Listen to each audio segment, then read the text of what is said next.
یہ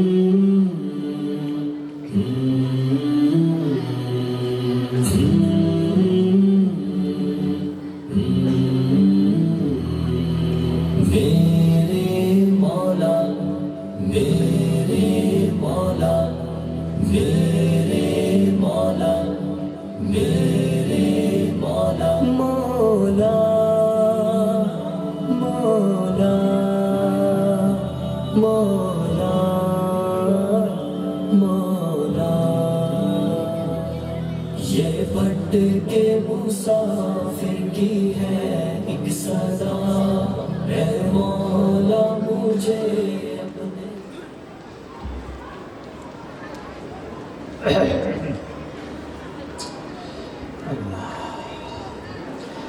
الحمد للہ وکفى وسلام علی عباده الذین اصطفى اما بعد فاعوذ باللہ من الشیطان الرجیم بسم اللہ الرحمن الرحیم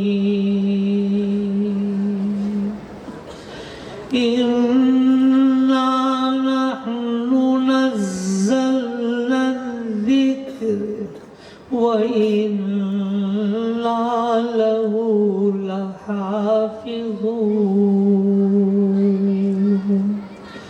صدق اللہ العظیم وصدق رسوله النبی الکریم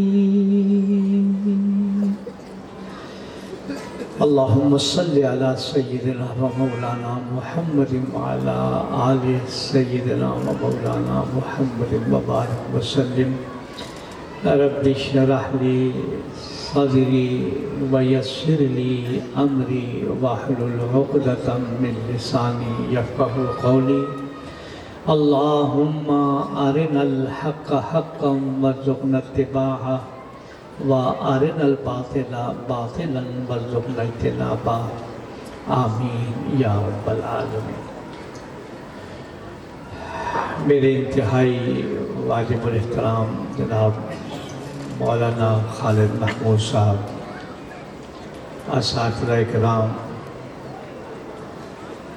میرے ساتھیوں عزیز و طلباء عزیز، آج اقرا روضۃ الاطفال نے جو منظر دکھلایا ہے، ایمان تازہ کیا ہے، دل باغ باغ ہوا ہے، یہ ایمانی جذبہ، یہ قرآنی تعلق خدا کرے کہ گھر گھر کے اندر یہ پیدا ہو جائے تو ہماری جتنی بھی پریشانیاں، بلائیں اور مصیبتیں ہیں وہ دور ہو جائیں۔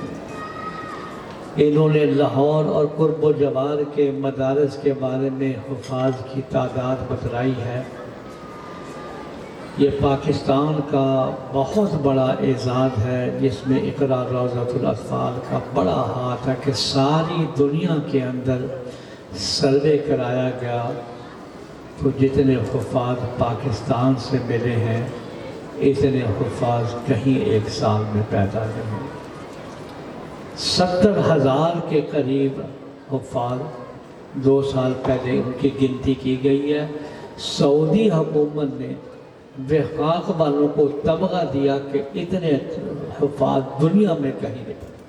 انہوں نے دنیا کا نقشہ دیا کہ حرمین میں اتنے ہیں، فلاں جگہ اتنے ہیں۔ اس میں سمجھتا ہوں کہ ہمارے اقرا روضۃ الاطفال کا بہت بڑا حصہ ہے۔ الحمدللہ وفاق کے تحت بچے امتحان دیتے ہیں۔ جیسے ذکر کیا انہوں نے کہ 800 کے قریب حفاظ یہاں، انہوں نے اللہ کا شکر ہے کہ یہاں پر اللہ نے حفاظ جو ہے وہ بنائے ہیں۔ ان اساتذہ کو اللہ جزائے خیر عطا فرمائے۔ قرآن کریم کی حفاظت کی ذمہ داری اللہ نے اپنے ذمہ لی ہے۔ قرآن کریم کی ذمہ داری نہ کسی مدرسے پر ہے، نہ کسی اور ادارے پر ہے۔ رب العالمین فرماتے ہیں یہ وہ قرآن کریم ہے، ہم نے اتارا ہے اور ہم ہی اس کے محافظ ہیں۔ پہلے جتنی آسمانی کتابیں ہیں وہ آئی ہیں اور آج ان کا پتہ بھی نہیں ہے کہ وہ کہاں گئی۔ تورات ہے، انجیل ہے۔ قرآن کریم الحمدو کے الف سے لے کر والناس کے سین تک اللہ نے کس طرح حفاظت کا نظم کیا ہے کہ میں دیکھتا ہوں گلگت میں، چترال میں جو اقرا روضۃ الاطفال کی وہاں بناتے ہیں، ایسی ایسی ٹھنڈی ہوائیں وہاں سے آ رہی ہیں۔ بہت تھوڑے تھوڑے وقت کے اندر وہاں بچوں نے قرآن کریم حفظ کر کے ایک ریکارڈ قائم کیا۔ بھائی یہ ذہن میں رہے کہ رب العالمین نے اس کی قیامت کے آخری دن تک اللہ نے اس کی حفاظت کرنی ہے۔ مولانا روم کا ایک شعر یاد آیا، وہ فرماتے ہیں ذکر قائم از قیام ذاکر است۔ یہ ذکر قرآن کریم ان قراء کی وجہ سے، ان حفاظ کی وجہ سے اللہ نے محفوظ رکھا۔ ذکر قائم از قیام ذاکر است، از دوام او دوام ذاکر است۔ اس قرآن کریم کے دوام سے اللہ نے ان مدارس کو، ان حفاظ کو، ان علماء کو، ان طلباء کو دوام عطا فرما دیا۔ جس دن دنیا سے یہ حفاظ قراء علماء گئے تو پھر یاد رکھیں دنیا اس طرح لپیٹ لی جائے گی جیسے مسجد سے دریا لپیٹ لی جاتی ہے، پھر دنیا میں رہیں گے۔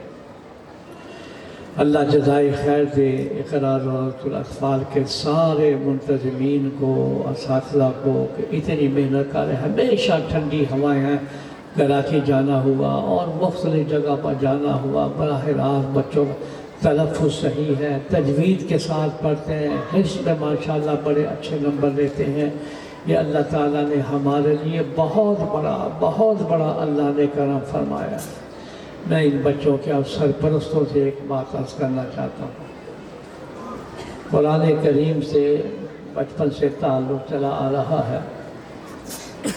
بہت سارے بچے اور بچیاں جامعہ اشرفیہ کے بھی زیر اہتمام حفظ کرتے ہیں۔ بالا ٹاؤن میں مدرسہ فیصل جامعہ اشرفیہ ہے، 550 کے قریب بچیاں ہاسٹل میں وہاں رہ رہی ہیں اور پڑھ رہی ہیں، ملک بھر سے آئی ہیں۔ ایک بات جو اب ضرورت ہے وہ یہ ہے کہ جن بچے اور بچیوں نے قرآن کریم حفظ کیا ہے، یہ حفظ کا کرنا کوئی فرض نہ تھا، نہ کرتے تو میدان محشر میں پوچھنا نہیں جانا تھا کہ تم نے کیوں نہیں حفظ کیا۔ لیکن حفظ کرنے کے بعد اس کو سنبھالنا اور یاد رکھنا یہ فرض ہے۔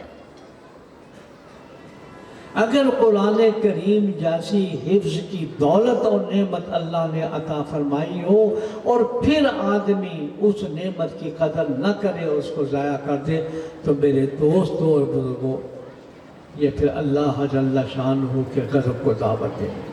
میں ان بچے اور بچوں کے سرپرستوں کو قرآن کا واسطہ دے کے عرض کروں گا، حفظ انہوں نے کرا دیا ہے، بڑی محنت کرائی ہے، اب اس کی نگرانی کرنا، پھر اس کی حفاظت کرنا اب ان حفاظ سے زیادہ ان کے سرپرستوں کی ذمہ داری ہے۔ یہ مت خیال کرنا جب حفظ کر لیا تو ان کو چھٹی دے دی جائے۔ یاد رکھیں کہ قرآن کریم وہ اللہ کا کلام ہے کہ جس بندے نے اس قرآن کریم کے حفظ کرنے کے بعد ایک قدم پیچھے کیا تو 10 قدم یہ قرآن پیچھے ہو جائے گا۔ یہ اس اللہ کے غنی کا کلام ہے کہ اس کلام میں بھی غنا ہے۔ جس نے بھی اس کلام مجید سے ذرا سا استغنا کیا تو قرآن کریم ان کے سینے سے بھی نکل جائے گا۔ تو میں ان کے سرپرستوں سے عرض کروں گا کہ خدا را گھروں کے اندر یہ جہاں بھی جائیں، سکول میں جائیں، کالج میں جائیں، مدارس میں جائیں، ان کے ایمان کی اگر حفاظت کرنی ہے تو پھر ان کی تلاوت کا نظم، حفظ کا نظم اپنے اپنے گھروں میں کریں۔ اتنی بڑی دولت اللہ نے اس گھر کو عطا فرمائی ہے۔ ذرا تصور کریں کہ جناب رسول اللہ صلی اللہ علیہ وسلم فرماتے ہیں کہ ایک حافظ 10 ان بندوں کو جن کے لیے جہنم لکھی گئی ہوگی وہاں سے نکال کر جنت میں لے جائے۔ وہ جنت جیسی نعمت، اور پھر آدمی ان کی سرپرستی سے گھبرائے اور جب اس کی حفاظت نہ کرے، کس قدر بے برکتی کی بات ہوگی۔ میں آپ حضرات سے یاد کروں، میں جہاں جاتا ہوں جہاں یہ بچے حفظ کرتے ہیں، یہ ضرور درخواست کرتا ہوں کہ حفظ کے بعد اس کا سنبھالنا جو ہے یہ بہت ضروری ہے۔ اور پھر اللہ جل شانہ کتنی ایک حرف آپ نے پڑھا تو 10 نیکیاں مل گیا۔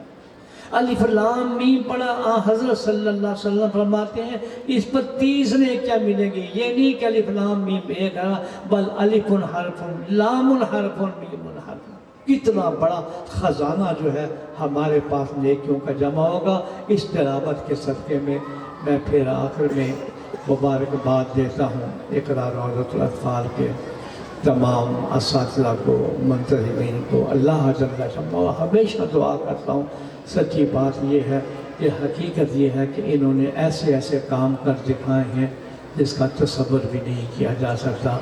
اللہ تعالیٰ ان کو تمنا سے بڑھ کر کامیابی عطا فرمائے، خوشی عطا فرمائے۔ جی چاہ رہا ہے عمر کے اس حصے میں بیماری میں بھی ہوں، تکلیف میں بھی ہوں، بہت بڑی میں تکلیف سے گزرا ہوں، میری بھی صحت کے لیے دعا کریں۔